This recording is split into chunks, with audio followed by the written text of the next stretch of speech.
बोला.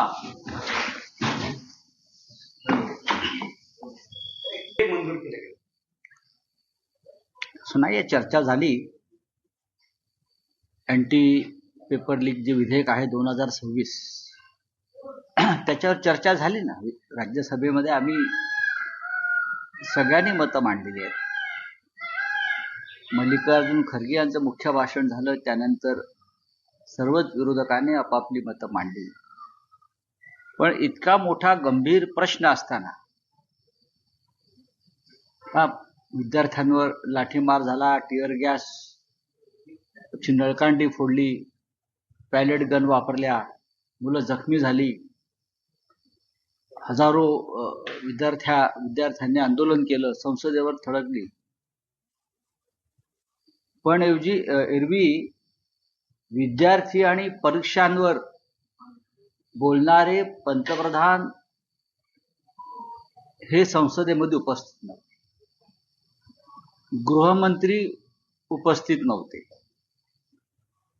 ज्या खात्याशी संबंधित नाही असे मंत्री उत्तर देत होते. त्याच्यामुळे विरोधकांनी वॉकआउट केला. मला आश्चर्य वाटते की वंदे मातरम या विषयावर पंतप्रधानांनी एक विशेष अधिवेशन घेतलं आणि वंदे मातरम संदर्भात जेव्हा विधेयक चर्चेला आलं तेव्हा प्रधानमंत्री संसदेमध्ये उपस्थित नव्हते. मग काय ढोंग तुम्ही लावल्या राष्ट्रभक्तीचं?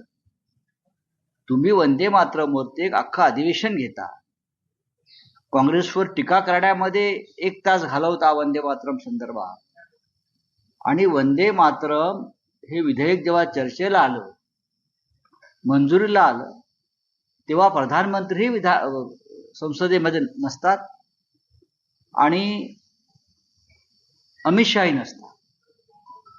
आता अमित शहा या देशाचे गृहमंत्री हे उद्या पुण्यात चाललेले आहेत. का? तर टिळक पुरस्काराचं प्रदान म्हणे त्यांच्या हस्ते होणार आहे. मला आश्चर्य वाटतंय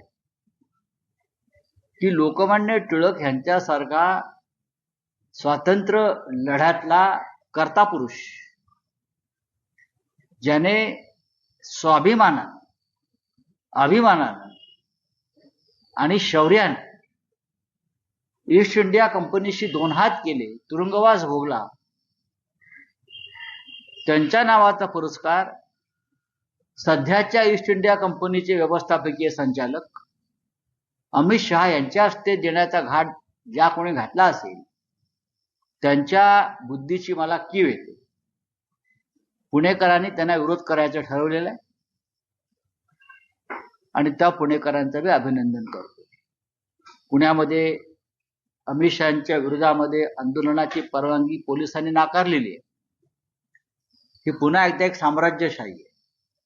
देशाच्या गृहमंत्र्याचे हात विद्यार्थ्यांच्या रक्ताने बरबटलेले आहेत, त्यांच्या अंगावर विद्यार्थ्यांच्या रक्ताचे शिंतोडे पडलेले आहेत, अश्रूंचे शिंतोडे पडलेले आहेत. आणि महान जहाल लोकमान्य टिळक यांच्या नावाचा पुरस्कार त्यांच्या हस्ते देण्याचा जो घाट घातलाय, आता त्यांचे कोणीतरी वंशज आहेत म्हणतात ते, जे शिंदे गटामध्ये आहेत. बरं का, टिळकांचे वंशज शिंदे गटात आहेत.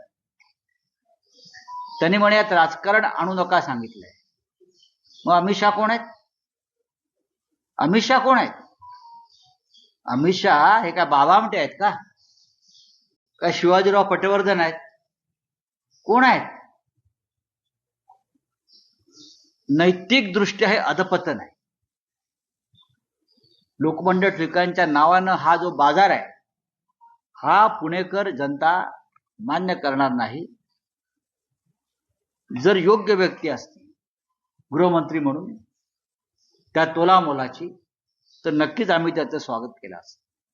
पण जंतर मंतरवर ज्या पद्धतीने हुकुमशाही विरुद्ध लढणाऱ्या तरुण विद्यार्थ्यांना ठेचून मारण्याचा प्रयत्न झाला, ते आदेश गृहमंत्री अमित शहाचे होते. त्यांच्या हस्ते टिळक पुरस्कार दिला जातो आणि कोणाला दिला जातो तर जे गृहस्थ हे सगळं घडत असताना गप्प राहील, काय राष्ट्रीय सुरक्षा सल्लागार डोवाल त्यांना दिला जातो, ते कसले पुरस्कार? दुर्दैवानं हे विधान मलाच करावंसं लागतं. विरोध होईल पुणेकरांनी. बघा, पुणेकरांच्या भावना आम्ही व्यक्त केल्या. आता म्हणतात तुम्ही कोण पुणेकर? आम्ही टिळक भक्त आहोत. आमच्यासारखे लोक हे टिळक भक्त आहेत. महात्मा गांधी, लोकमान्य टिळक, सरदार वल्लभभाई पटेल या परंपरेला मानणारे आम्ही लोक आहोत. आणि टिळकांचा जहालपणा आम्ही आमच्या लेखणीतून, वाणीतून, लिखाणातून सातत्यानं व्यक्त केलेला आहे. त्याच्यामुळे टिळकांच्या संदर्भात एक भूमिका व्यक्त करण्याचा अधिकार आमच्यासारख्या लाखो तरुणांना, नेत्यांना आणि कार्यकर्त्यांना आहे. तर पुण्याचा विषय निघाला म्हणून चंद्रकांत पाटलांनी म्हटलेलं आहे की आंदोलनामध्ये जे दगड वापरले गेले होते त्याच्या हाताचे, त्याच्यावरचे ठसे आधार कार्डशी लिंक होणार. एक आहे की मी ते वाचलं, चंद्रकांत दादा पाटील हे काय उच्च शिक्षण व तंत्रज्ञान वगैरे मंत्री आहेत आणि त्याच्यामध्ये विज्ञान वगैरे हे विषय येतात. तर चंद्रकांत पाटील यांनी हा जो एक नवीन संशोधन केलेलं आहे की हाताचे दगड जे तिथे आहेत त्या दगडाचे ठसे घेतले जातील आणि त्याच्यानंतर ते आधार कार्डला लिंक केलं जाईल. ह्या त्यांच्या शोधाबद्दल देवेंद्र फडणवीस यांनी नोबेल पुरस्कार समितीला एक शिफारस केली पाहिजे की चंद्रकांत पाटील यांना या वर्षीचं विज्ञान व संशोधन या क्षेत्रातला नोबेल पुरस्कार द्यायला हवा आणि त्यांना एखाद्या जागतिक विज्ञान विद्यापीठाचं कुलगुरू करता येईल का, व्हाईस चान्सलर, याचा शोध घेणं गरजेचं आहे. कारण इतका मोठा शोध आतापर्यंत कोणी लागला नव्हता की दगडावरच्या हातांचे ठसे बरं का घेऊन ते आधार कार्डला लिंक करायचे. ते ज्यांनी आधार कार्डची निर्माण केलं ते नंदन निलकणी जे आहेत, तर ते 2 दिवस कोमात गेले हा नवीन शोध ऐकून. त्यांना सुचत नाहीये काय करावं. मला कसं नाही समजत. राहुल गांधींच्या विरोधामध्ये प्रश्न असा आहे की चंद्रकांत दादा ज्यावेळेस अशा पद्धतीची वक्तव्य करतात, यापूर्वी त्यांनी छातीवरती दगड ठेवून विधान केलं होतं. दादा हे त्यांचा दगडाशी फार संबंध आहे. छातीवर दगड ठेवून, रस्त्यावरचे दगड घेऊन काय कळत नाही. त्यांच्यासारख्या ज्ञानी महापुरुषाचा दगडाशी फार संबंध आहे. याचा अर्थ असा आहे की त्यांच्या पक्षात सगळे दगड धोंडे जे आलेले आहेत, बिंडोक, त्याचा परिणाम दिसतोय. दादांवरती टीका केली जाते. त्यांच्याच मित्र पक्षाचे म्हणजे रवींद्र धंगेकरांसारखा माणूस दादांना त्यांचे पार्सल परत कोल्हापूर. मला माहित नाही ते, पण मी एवढं सांगितलं त्यांना विज्ञानातला नोबेल पुरस्कार विज्ञान व संशोधन हे देणं गरजेचं आहे. नाही तर देश एका मोठ्या वैज्ञानिकाला मुकेल. राहुल गांधी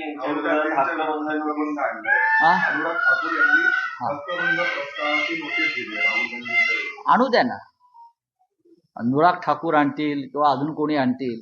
हक्कभंगाचं काय एवढं घेऊन बसला, असे येत असतात हक्कभंग. अभिजित दीपके मातोश्रीवरती आमंत्रित करण्यात आले नाही मला माहिती.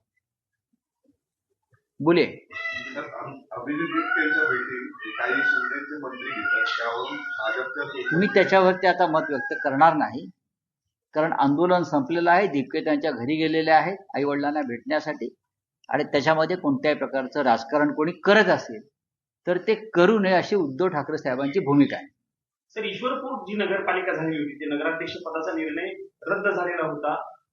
त्यानंतर जयंत पाटलांनी मुख्यमंत्र्यांची भेट घेतली, एकनाथ शिंदे. आता त्या निर्णयाला स्थगिती मिळाली.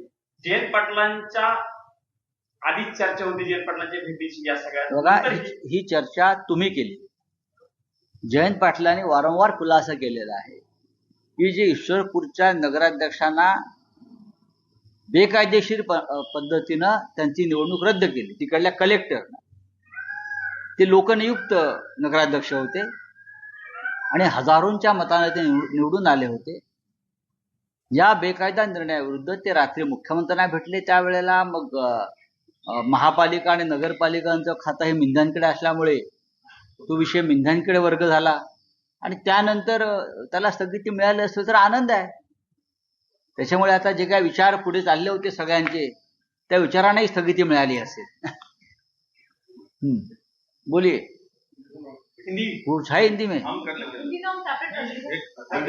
अरे यार क्या से सर मेरा 2 सवाल सिर्फ। अच्छा ठीक है, अभी हो गया फिर? हाँ हो गया। हाँ, अभी देखो ये भी वापस आ जाएंगे मेरे पास। कई बार सर मराठी भाइयों को हमेशा रिपीट हो जाएगा ना, क्या हिंदी बोलेंगे चलो पूछिए। नहीं नहीं, एक साथ करो ना, हिंदी में बोलता हूँ उसमें। पूछिए। चैनल भी है ना, नहीं नहीं, अलग अलग नहीं बात करूंगा। शाह जी को पुरस्कार मिलने जा नहीं रहा नहीं, आपका क्या है, आपका क्या हिंदी में है मेरा बोलिए। यही वाला हिंदी में था। क्या है? राहुल गांधी ने जो शब्दों का इस्तेमाल किया था, तो जो अनुराग ठाकुर ने जो अभिषेक राहुल गांधी जी ने कौन से शब्दों का इस्तेमाल किया जो अनुराग ठाकुर केंद्रीय मंत्री को बुरा लगा, आपको मालूम है? भारतीय जनता पार्टी की तो अभी एक नया डिक्शनरी देना पड़ेगा। उनको कुछ भी बुरा लगता है, कुछ भी बुरा लगता है। क्या बुरा लगा उनको? राहुल गांधी का भाषण, उनका वक्तव्य मैंने सुना है, मैं हमेशा सुनता हूं। राहुल गांधी जी कोई भी अनपार्लियामेंट्री शब्द का इस्तेमाल नहीं करते। अगर हम कुछ भी ठीक से बोले, पार्लियामेंट्री शब्दों में कहे, फिर भी भारतीय जनता पार्टी का ये जो है ऊपर वो कम है, उनको समझता नहीं, पढ़ने लिखने में कम है वो। तो अभी नई किताबें, नई डिक्शनरी, नए शब्दकोश उनके लिए बनाने पड़ेंगे और वो काम देना पड़ेगा। आरएसएस के वो बौद्धिक वर्ग चलाते हैं ना, उनको देना पड़ेगा कि नया शब्दकोश बनाइए, पार्लियामेंट्री अनपार्लियामेंट्री।